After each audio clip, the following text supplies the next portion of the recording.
Hi, sweeties. How are you doing? Welcome to Naya. Same as Naya. Thank you so much for the support. Hope you all are great. So I came across this video, and this video really make a lot of sense in so many ways. But then I am going to walk us through to it. So he was talking about how it's been long since I think 1964, since the last time the Democrat Party won all white election, right?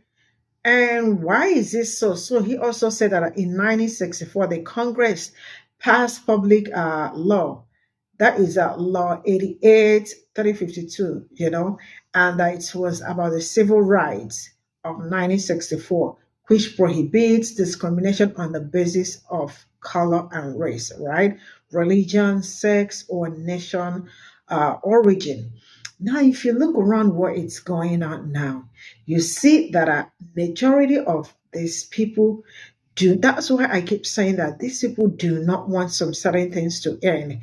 That's why if you check around, they actually feel like there is no need for them to vote Democrat because voting for black woman is like giving them certificates so that their own men we have to beg black men for bread.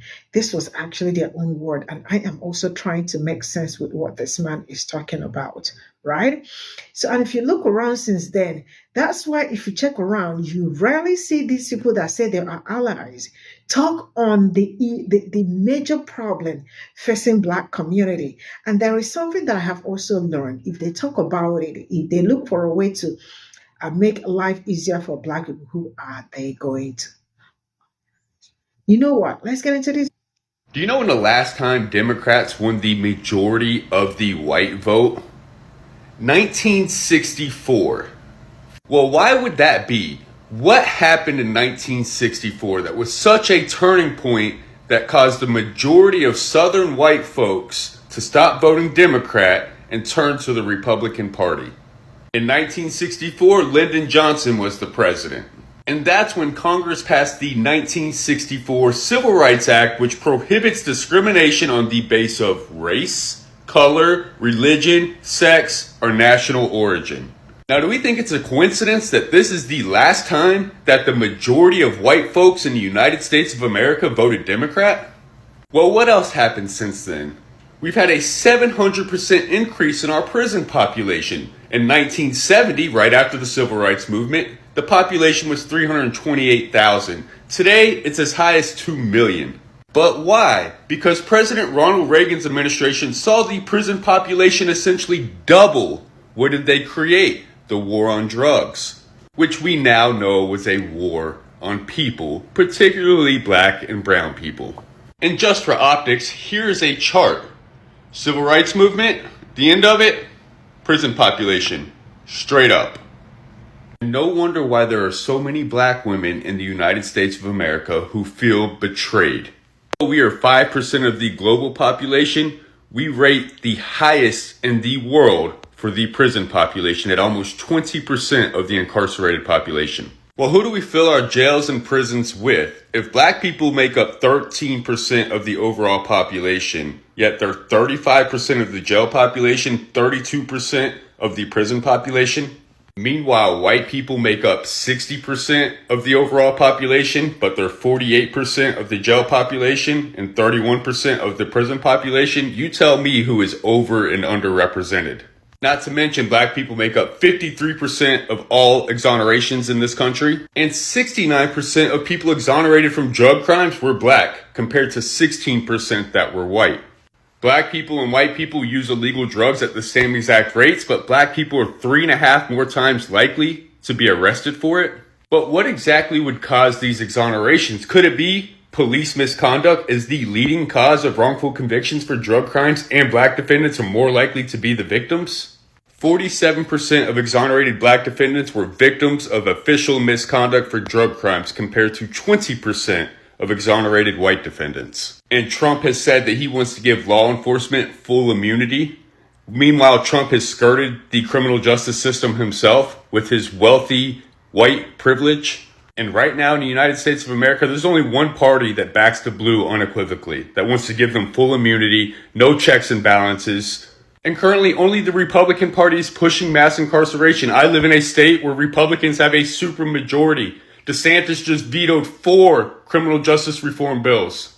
And this is true for all across the country. This is why it's important for people who have been impacted by the justice system, people like Jelly Roll, to not sit on the fence. And most importantly, it's important for us white folks to get educated on the historical context of our system and why we are where we are today.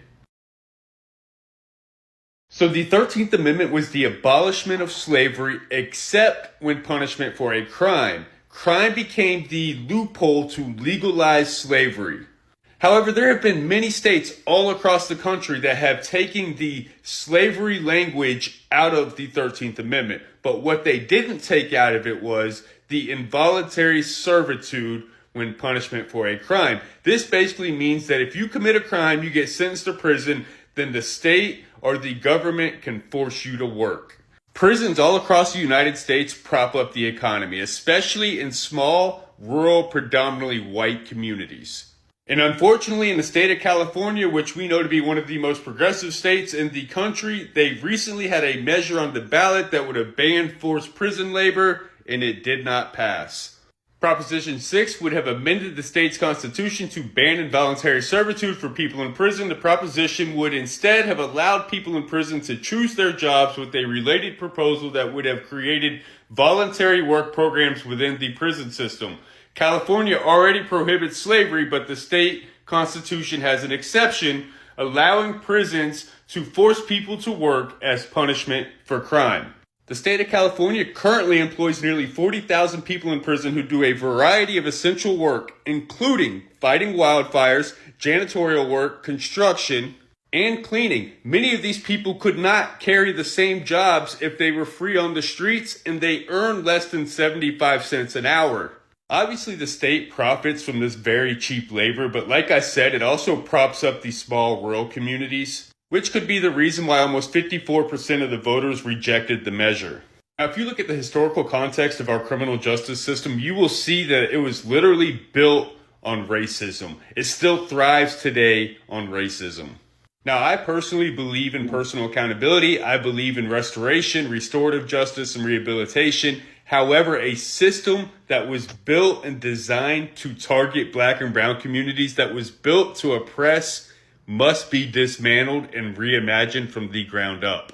And finally, a form of reparations that we could have today in the United States of America is ending the remnants of slavery that we can still find via our criminal justice system.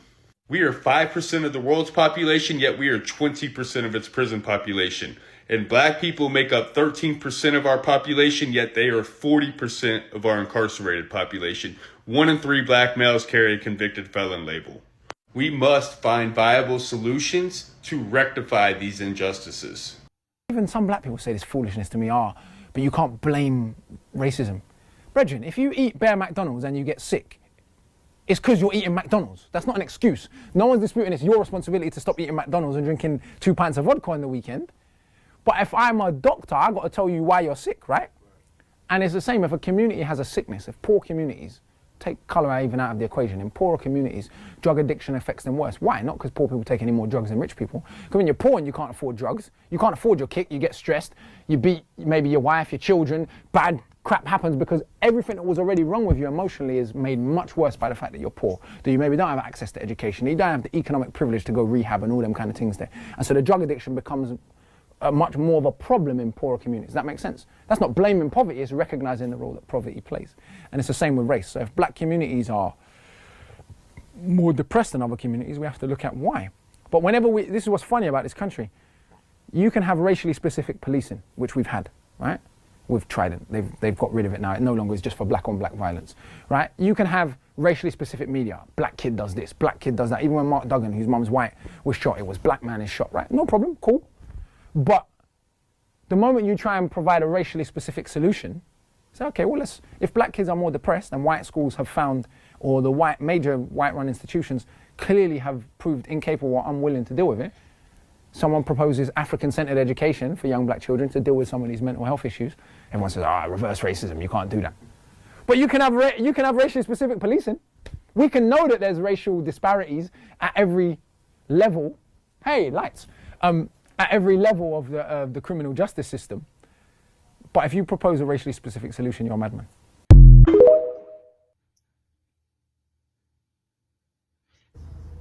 It ain't no secret that we as black people love to flex. We love to pop our shit. We some flexing motherfuckers, and it's been like that since the beginning of time. It's in our DNA. It's just who we are. And I love it about us. The thing I don't love is the fact that, we didn't normalize flexing on each other when we shouldn't even be doing that. I never really been a fan of that. You know what I'm saying? Flexing on my brother and sister for what?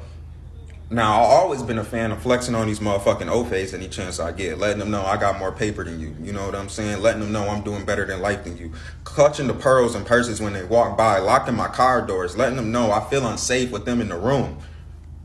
That's where I get the satisfaction from. You know what I'm saying? That is what helped me sleep at night. And then you really got to understand that, these kids of Columbus, these colorless colonizers, they couldn't flex on you even if they wanted to. Everything they have is stolen. It's on borrowed time, bro. Only a matter of time before we get that shit back and they left with nothing. So everything they got, they cars, they houses, they land, they resources that they quote unquote claim they have, like France out here claiming that they got gold when there is no gold to be found in France. All that shit, that's ours, bro. That's like you give your friend some clothes to wear to the club and they trying to flex and act like, oh yeah, bro, I put that shit on and nobody got more paper than me. And you don't want to blow up their spot, but you like, yo, bro, calm down. Like, yeah, you clean, but you in my clothes. Chill out. You know what I'm saying? But you know what I mean? We got to start normalizing flexing on these OFAs. So if you got some time and you just petty like your boy here, you know what I mean? Go band for band with an OFA. Throw some paper in their face. You know what I'm saying? So this is all I got from this video. And sincerely speaking, this is one of the reasons why each time I hear people talk about, especially these people talk about reverse racism and all that, or how they experience racism, and I look at them like, you all do not know anything, because I really do not know your story, and you actually do not have any story to tell. Your ancestors did not experience anything, but your ancestors did something to people that look like me. You want me to talk about them, which I do not want to go into it right here. So each time I hear them talk about racism, the way I look at them, because they know nothing about racism, they know nothing about, and there is nothing like reverse racism. And like you heard him saying that I see, he says the reasons why Black women or Black people do not even, or we never trust them. That it's on period. I mean, they've been giving them grace all these years, all this while, because they are thinking, people deserve second chance or chances and all that. But they understand some people are not going to change and nothing will make them change.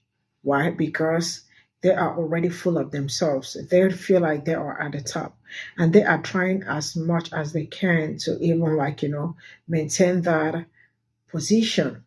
That's why each time sometimes I see some of them, their comment section where all those stereotypes that you hear them talk about and how people that look like me are this or that. But these people have refused to talk about what is happening in their community because we do not have high percentage of some certain things that they have, but they are always very quick to look at my community and say some things about my community. They don't want to talk about what is going on in their community because what is happening in my community is worse in their community. But they ever don't want to speak about it because why would they have to speak about it?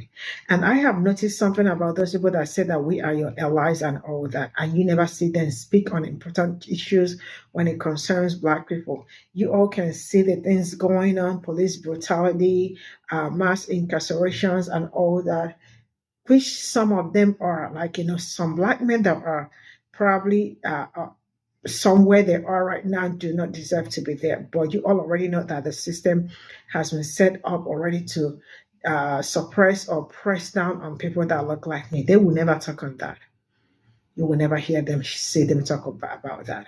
But they are always very quick to tell you to teach them how to deconstruct. But you all know that they are lying. They are lying. They do not want to deconstruct anything. They just want to hear from you. They just want to know what you are going to say. That's why I love when Black people, especially Black women, say we are no longer teaching anybody anything. If there is anything you need to know about Black history, you have to go and do the work, because all these years they've been doing the work for you and you do not get to do anything. But then you all enjoy more. That also reminds me of affirmative action, DEI. They benefit more than any other person in that. But each time things like that come up, you see them pretend like it is none of their business or they do not benefit on it, but they benefit more. Yeah. Like the last brother said, I love him so much. I don't know why. He said that it's I mean, like, I love Black people and I love us too, you know. But it is time to stop flexing ourselves. It's time to stop flexing on them, you know. That unity is something that we must really embrace. See you all in my next video. Bye for now.